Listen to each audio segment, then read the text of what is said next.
adik-adik di rumah, apa kabarnya? Semoga selalu sehat ya.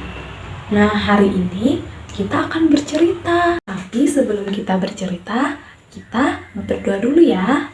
Kita nyanyi dulu sebelum kita berdoa. Kita nyanyi ya, ikuti ibu guru ya.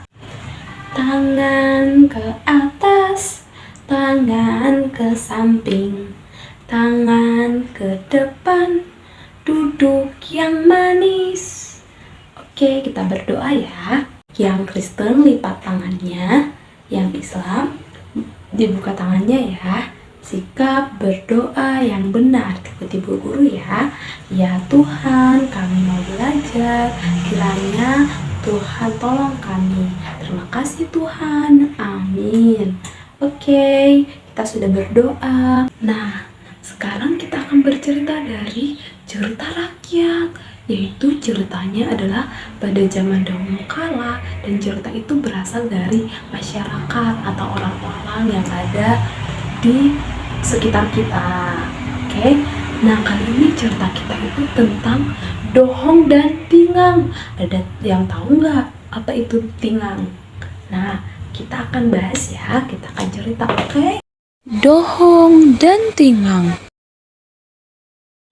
Pada zaman dahulu kala, di Kalimantan Tengah, ada satu kerajaan yang dipimpin oleh Raja Kahawa.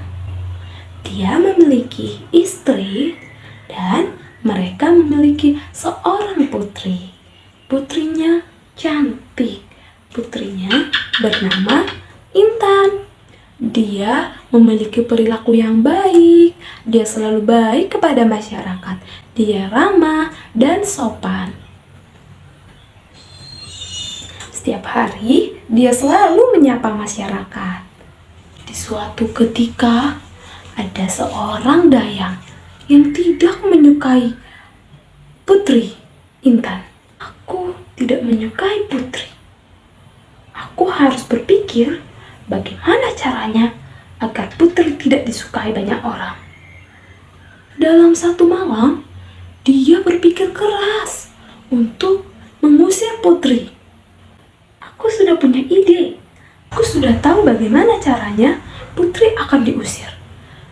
Aku akan menceritakan yang tidak baik tentang Putri kepada masyarakat dan raja juga. Aku akan memfitnah Putri. Aku akan mengatakan bahwa Putri berbuat jahat kepada aku. Dia memukuli aku. Dia pun berkata demikian kepada semua masyarakat. Dia menceritakan yang tidak baik. Suatu ketika, dia pun menghadap kepada raja. Ampun Baginda, Putri Baginda telah memeras rakyat. Dia meminta uang dengan paksa kepada rakyat. Hah? Tidak mungkin anakku begitu. Ayahnya pun heran mendengar berita itu. Lalu ayahnya pun sangat marah ketika anaknya datang. Pergi kamu. Kamu tidak tahu terima kasih. Intan pun pergi menemui ibunya. Ibunda, apa salah Adinda sehingga rakyat dan ayah marah kepada Adinda? Putriku, kamu harus berhati-hati dalam berkata maupun bertindak. Coba kamu ingat-ingat kesalahan apa yang kamu perbuat. Putrinya pun merasa kebingungan. Dan suatu ketika, si dayang pun belum puas karena si putri belum diusir dari kerajaan. Dia pun menghadap raja kembali. Ampun yang mulia, Putri Intan semakin jahat kepada rakyat. Dia memaksa rakyat memberikan uang banyak. Dia memanggil Putri Intan. Intan! Iya, ayah Anda. Dinda di sini. Lalu ayahnya dengan lantang mengusir Dinda. Kamu pergi dari istana ini. Kamu tidak layak jadi putri sang kerajaan ini. Dengan sedih dan menangis, Putri pun pergi ke hutan sendirian.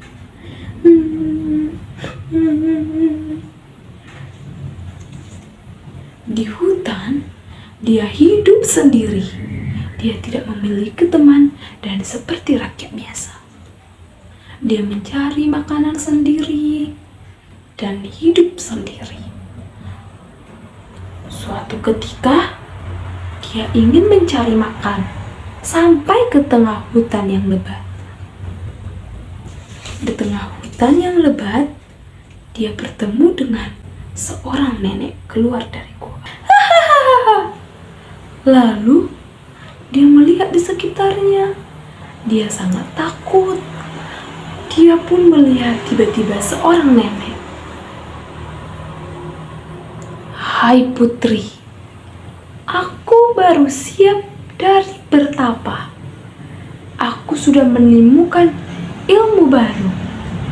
Lalu sang putri sedih dan takut. "Kasihanilah aku, nenek. Aku tidak jahat. Aku diusir dari kerajaan." Lalu neneknya mengutuk si putri.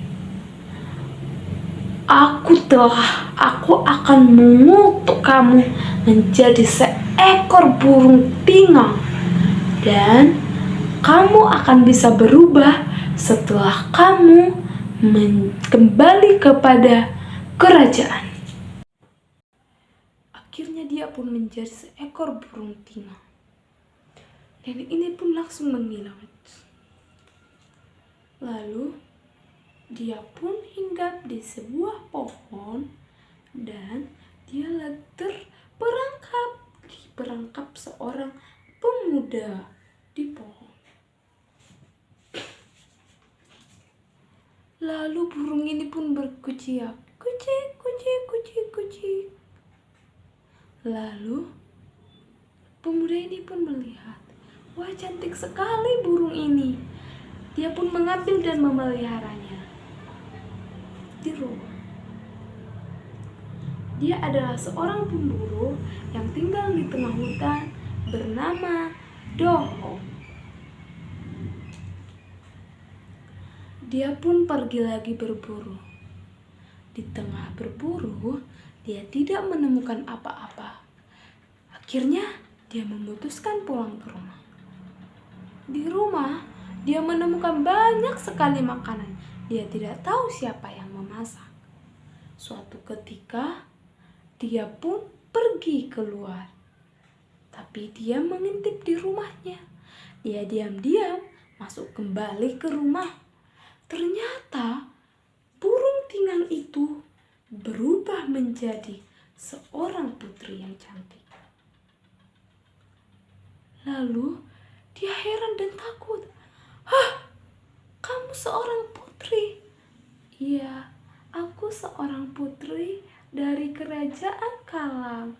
Aku diusir karena aku difitnah."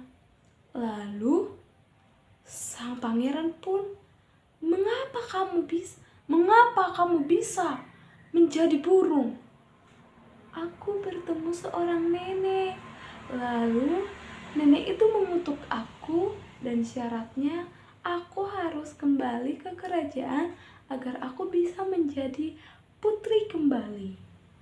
Lalu si pangeran pun membawa. Lalu si Dohong pun membawa sang putri. Sang putri pun bertemu dengan raja. Lalu